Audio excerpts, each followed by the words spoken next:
to think that the clubs you're going to see in this video were destined for landfill. It's quite sad actually.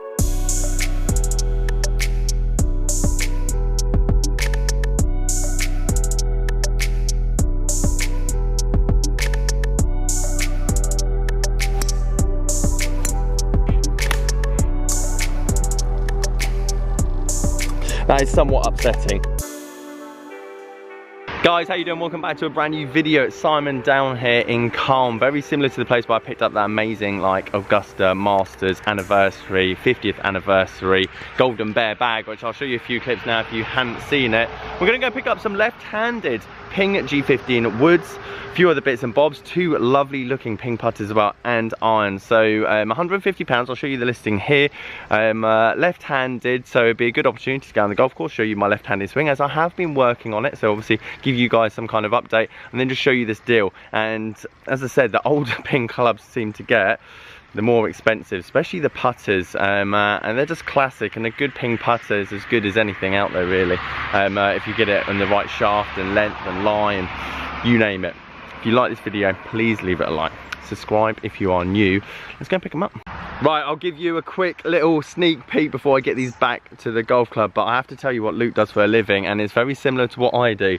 He is a recycler, which is fascinating because all the clubs you see in the listing here were essentially going to be sent to landfill, which makes me wonder how many golf clubs and how much money of second-hand equipment is actually just getting chucked away, put in the skip, never to be seen again, which is really unfortunate. And the fact that he picked out this whole set for free, essentially just being thrown away, is incredible. So he's a great contact to have. Obviously got his number now. He specializes in audio equipment, instruments. His garage was incredible basically, and these obviously were going to be thrown away, which is just astonishing. You think about golf clubs in general, how expensive they are at the moment, and people obviously chuck them away, as well as it's just a waste in terms of materials and everything else. So let's get back to the golf club. I'll show you exactly what I've got, because there's some absolute gems. This is definitely my favorite. It's got a fantastic grip on it. The fact that someone literally was going to just put this in the bin is ludicrous. And yeah, gonna hit some balls. So full Ping G15 wood lineup. Actually haven't looked at the condition of any of the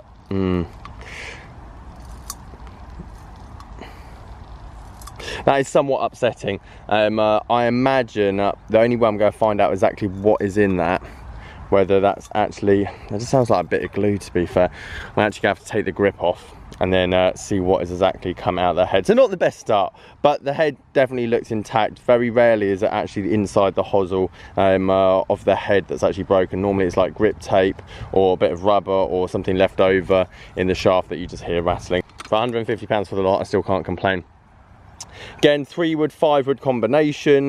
These are just very typical popular clubs for giving, high launching, you name it. And again, to be fair, the shaft and grips are actually in really good condition. I think it was the 3-wood that had a bit more wear and tear than the rest. You can see quite a few gouges out the top of it, but nothing structural. So again, it still serves a purpose and it still will work nicely. Reg flex shaft in all of them, and luckily the fairway, the 3 and 5 aren't rattling, so that is obviously a bonus. You can see the ping. Again, the putter that I brought out, this one here, Carsten, it is a bit battered and bruised. I might actually see if I can find someone that has a buffering wheel, one with a bit of knowledge of buffering putters up, because these ping putters do come up. I've seen quite a few of them on eBay. Once polished up, they do look absolutely incredible. So I might actually take one of these to go and do that. Probably use the other one because this one's actually in really good condition with the grip as well. So that might be our plan. And then Pingsing 2. Full set, 3 to sand wedge, and again blue dot, highly popular in terms of the lie and standard length in the shaft. Grips, however, they look like they've been left outside for a bit, and they're the old school ones as well. These haven't been re-gripped, and people have realised that actually the old clubs definitely serve more than a purpose, and you can definitely learn this game with these tanks. Let's be honest, Ping Zings, Ping I2s, any club that Ping brings out is basically an absolute bulletproof monster when it comes to not taking on dinks and not taking up marks, and the head not falling off and things not falling off the back of it like you probably see with quite a lot of modern day clubs now. So here's the set, there's the price listings, let's get in it. So as an update on the left-handed progress, I am still chipping away and practicing, just as I am with the long drive, just not able to put as much time into both of those projects as much as I'd want to, as well as trying to obviously keep the videos up, coaching, you name it, all the other bits and bobs. I like spreading myself very thin. Now, when it comes to the left-handed goal, we will be getting a handicap this winter. I'm not too sure when. I kind of want to put another month, maybe 2 months more practice in. I will be keeping more uploads, especially on the left-handed stuff, and we'll get our first handicap. And then the goal for next year is that we're able to monitor my handicap level in competitions and how quickly can I get it down, etc. Last year we couldn't do that, or the year or before all of this, before the new handicapping system in England, I wasn't able to have a handicap or play in amateur competitions, whereas now I can, which is quite cool. And I'm going to speak to the golf club, try and get a left-handed swing, I need a left-handed swing, left-handed handicap, and then it's going to be quite measurable and easy, and also a massive positive bonus of me actually getting out and playing some more golf, and competitively, because it's very difficult to play competitive golf when you turn a pro. Now, there are 2 big flaws to my swing, which is very common probably for a lot of you that are just starting the game.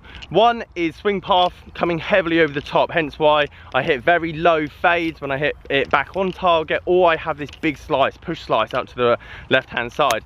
The other one is weight transfer, getting to go towards the target, and I do put that a bit down to obviously playing right-handed. It's just very opposite for me, so go onto my left side, then my right side, whereas obviously if I was to hit it right-handed, I'd be loading into my right hip and then obviously transferring weight to the left. But the good thing about this is I'm going to be spending the winter trying to cure that through drills, practices, swing thoughts, whatever it might be, and then obviously I can relay that back to you guys and obviously give you an honest version or my own experience of how I fix them, because I've got all the knowledge, and I'm sure a lot of you have got a lot of knowledge about the golf game as well, but how do you actually implement it into your own golf game? That is the tricky bit, and hopefully through this winter, when it gets darker and I can spend a bit more time at the range, I'll be able to figure all that out. One absolute gem of a shot to finish into the last green here on the part. Obviously water pretty much covering around the whole green, so you've got to hit green or nothing, out of bounds out the back, ball below the feet because it's obviously downhill, bare lie, and I've absolutely ripped that. And the reason I ripped it is because I just flat out committed to the shot, which I do feel I neglect or have neglected, or even my lessons neglect a lot of the time. Theory, technique, analysis, videos, tutorials, all of that's great stuff when you're on the driving range or in the net or even in your practice swing, but sometimes nothing beats just looking down the flag, visualizing the shot and just throwing caution to the wind and going, you know what, I'm just going to commit and believe that I'm actually going to hit this shot, and lo and behold, you're more likely to hit good shots like that. That's why your old swing under pressure always comes out rather than your new one, because you trust it, you know where the bad shot is going to be, and the new swing can be tinkered with on the driving range, and hopefully with a bit of practice and time and confidence, the two merge into one, so you get the best of both worlds. Sadly, it's not all sunshine and rainbows. All the set pretty much is phenomenal in terms of condition. Woods are both great. Obviously I need to check the driver, make sure it's just glue or a bit of rubber or a bit of tape in the shaft there that's making that rattling sound. Sadly, this gem of a putter seems like it's been bent in its lifetime at some point.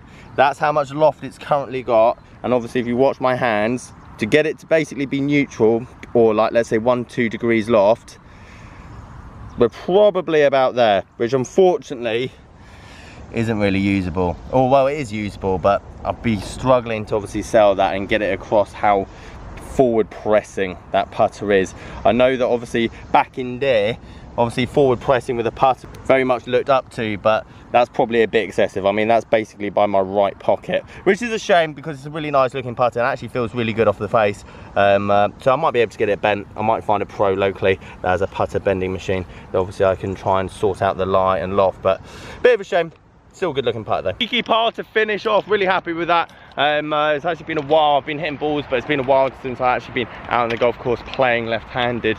As I say, more updates to come. That was very much the series I want to continue with over the winter, as well as long drive, but long drive's so difficult to practice. There's nowhere that I can practice apart from a net, and it's just mundane and boring, and as soon as I find something boring, there's no point in doing anything. If it's boring, it has to be fun, because then you will succeed in it. Guys, if you like this video, leave it a like, subscribe if you're new.